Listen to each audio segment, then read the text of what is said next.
Good day.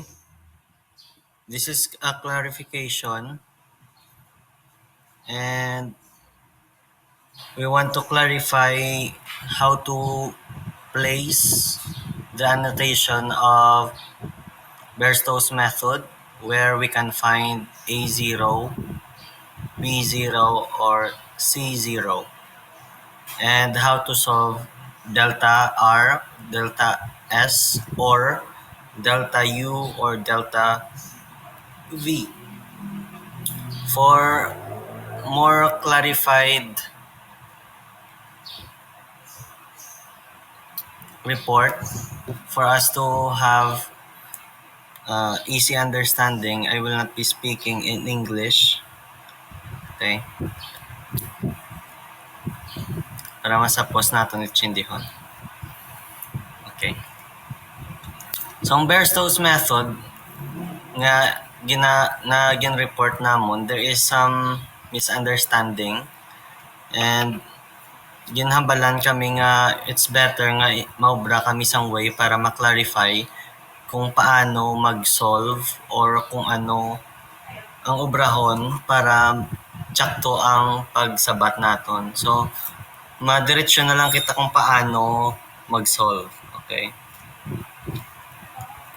So, ang amon nga references is kay Peter Henrique, ang iyang Elements of Numerical Analysis, kag ang Barstow's Method nga libro ni Kanday Chapra. Kag naging problematic siya kay may lain-lain nga sources. And ang kay Chapra, sa iya nga libro, ang pinakanubo nga exponent or ang wala sang exponent amo na ang A0. Kag ang kay Henrique,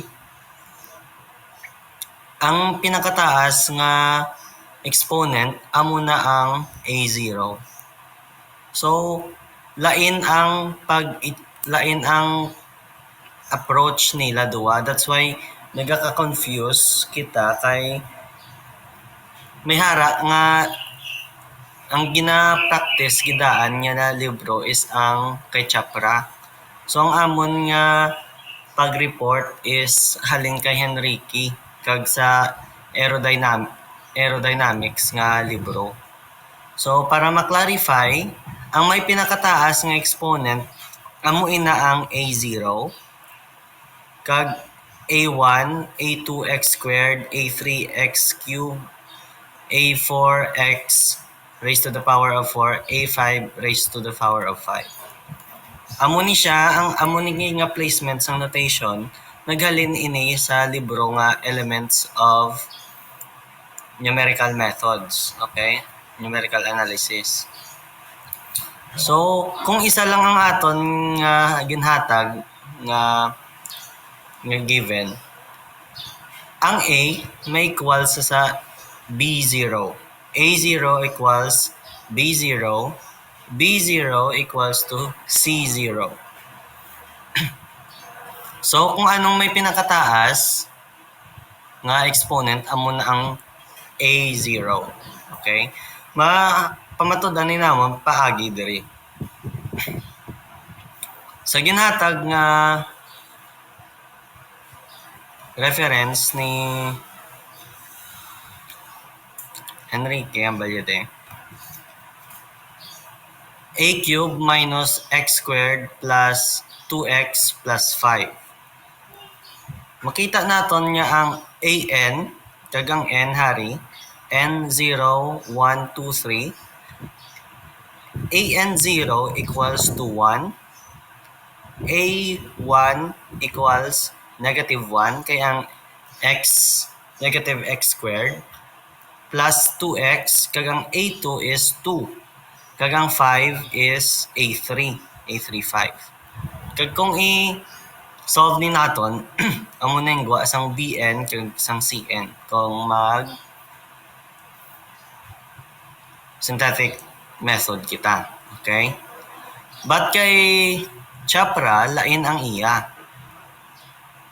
Kung ang exponent ng pinakataas ang x raised to 5, ang makita natin ang b raised to 5, amo inang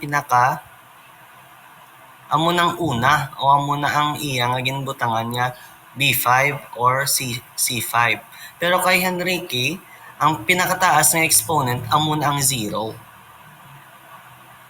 Okay, so tapos ang b0 ni Chapra is ang y sang exponent or y sang x. So may lain ang ilang approach. Pero ang amon approach nga kagin present last time is ang amoni. Kaya ang ginkuhaan man namon nga example is halin sa libro nga Applied Aerodynamics. So, dira confuse. Kag same ang ilang nga pagkuha sang r sang theta r kag theta s, okay? So, amo ning pagkuha ya kay Chapra. So, C2 plus C1. Tapos, ang ikaduwa nga part is C1 minus C2. So, amo ni ang kay Chapra. Kag ang kay Henrique is amo man ni. Okay? Cn minus 2 plus Cn minus 3, Cn minus 1, Cn minus 2. So, lain ang pagkuha kag lain ang pag-solve. Masapos kwaon kung kay Chapra kami nagkuha sang examples namon kaysa kay Henrique. But ang gusto ni ma'am is i-clarify namon nga sala ang pagkuha sang sabat sang mga classmates ta sa quiz. So, amo niyang magkuha sang delta nga ginhatag namon nga problem or nga equation. Naghalin ang amo ni nga formula naghalin diri sa libro ni Peter Henrique. Okay. So, for the sake sang amon nga reporting, gusto namon nga ang kwaon naton nga pag-solve or paagi sang pag-solve is ang halin sa amon reporting or halin sa libro ni Elements of Numerical Analysis. Medyo lawig siya kag medyo OT kisa sa kay Chapra. So, ang balde, kung mag-solve sang delta U or delta V, amon siya ang gamiton nga equation. So, ang isa pa gid ka problem sa amon may Bn. Ang Bn niya ini. Bn Cn minus 3 tapos Bn Cn minus 2. So, ano ni ang Bn? Ang Bn niya ini, makita lang ni kung duwa ka bilog ang ginhatag para mag-synthetic division ang given. Kung may R kag S, mag-synthetic division, makita naton ang Bn. Pero kung isa lang, hindi natin makita ang Bn. Kaya diba dere B0, B1, B2x, B3, x squared, and so on. So wala sang Bn. Ang Bn, makita ni naton kung duwa ang given. Ang i-solve kung ihatag ang U kag V or R kag S. So, makita naton A0, B0, C0.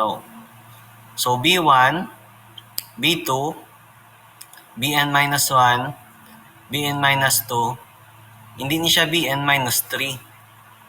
Kung ikuha naton sa libro ni Henrique, amo ni siya ang BN. Okay, BN. So, C, C, C0, C1, and so on. Okay?